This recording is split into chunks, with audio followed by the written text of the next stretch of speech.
It is a beautiful fall day and I've got tons of grading to do, so I poured myself a cup of tea and I thought I would show you all some of my favorite grading tools here in Canvas. I'm grading in my stats class right now. Over here on the to-do section, I've got a golden rule assignment. This is something that the students took a picture of their work or they typed their work in. I'm going to show you some tricks there. We also have this discussion board. I have these just community building discussion boards where I give everybody that participated the same grade, and I'm going to show you really easily how to do this.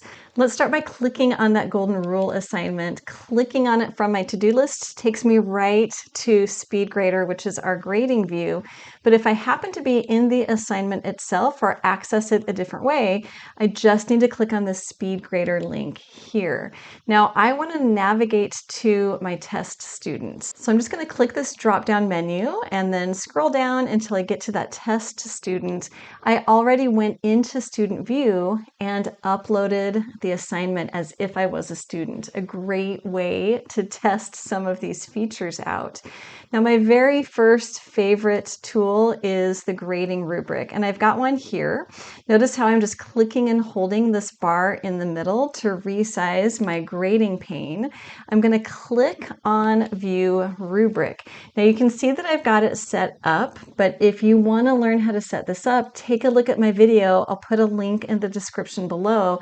It is such a time saver. All I've got to do is to click on the points, the partial credit for how the student has done each of these tasks. And then I hit save and it even uploads and saves that running score, which is so nice. Now the next thing that I want to show you is how to annotate or add comments to your students' work.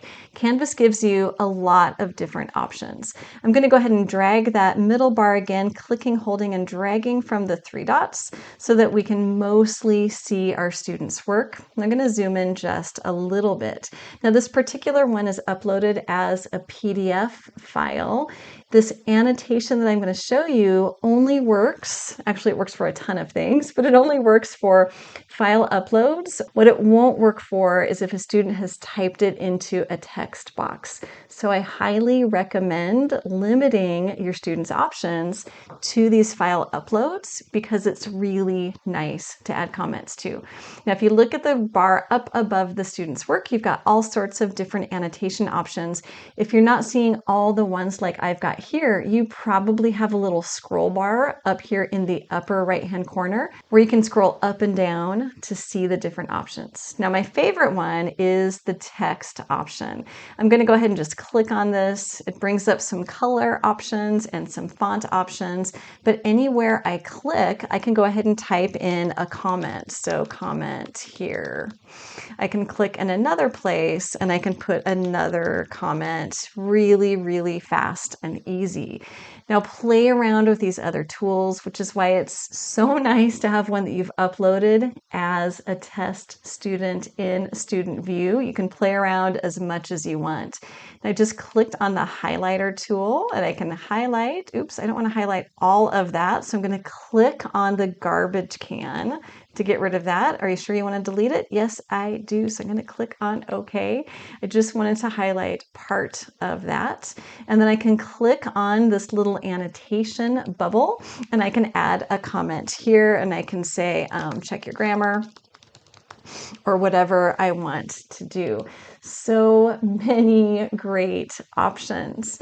Next, let's take a look at your feedback. So in terms of feedback that you can give in general or overall for their work, Canvas gives you some really great options. First of all, you can add feedback here. So you can say, Angie, you are doing fantastic. I guess I won't say love, I'll say Angie. So I can do this. I can also add a media comment, and the media comments are really well received by your students.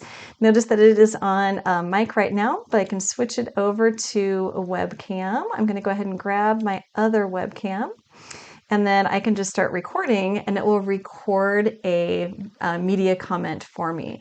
I actually just want to cancel out of this, but a really quick way to capture that. You can also upload a file. I will often use this, I teach math. I will often use this to upload the key because that's going to save me a lot of work correcting what students have done when I can just say, take a look at my key.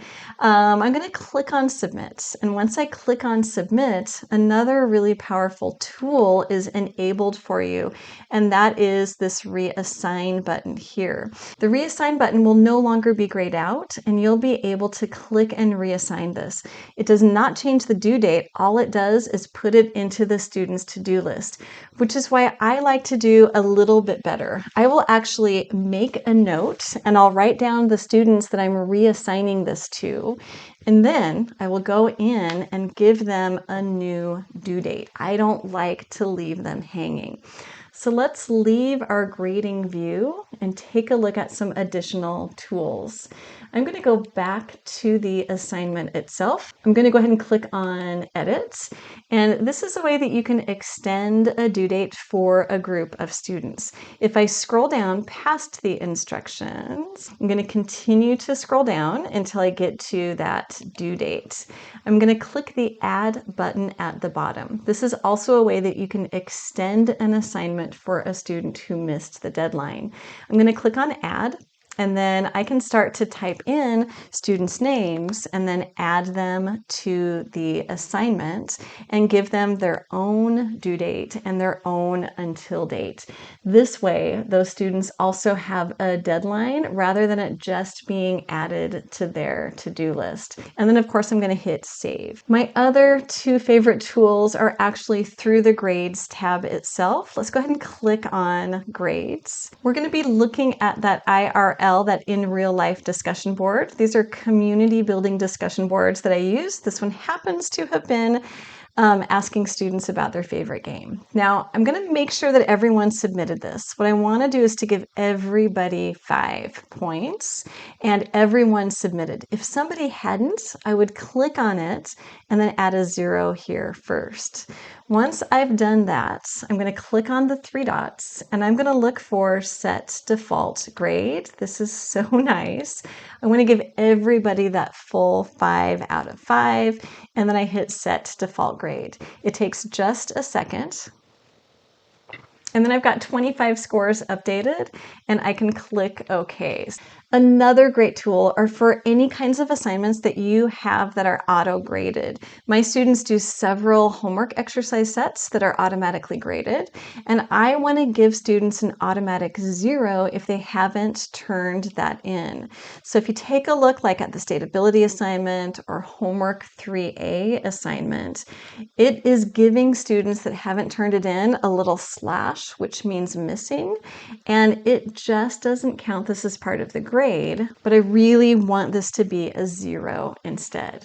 I can set this up so that Canvas will automatically assign 0s for missing work. I'm going to go over here to my settings gear, click on that one, and under late policies, let's go ahead and click this automatically apply grade, and I want that grade to be a 0, and then I can click on apply settings. Now these settings are global, so kind of keep that in mind, and not per assignment, so they do apply to all of your assignments. Well, I hope this was helpful. I still have several assignments to get graded. Have a really great day.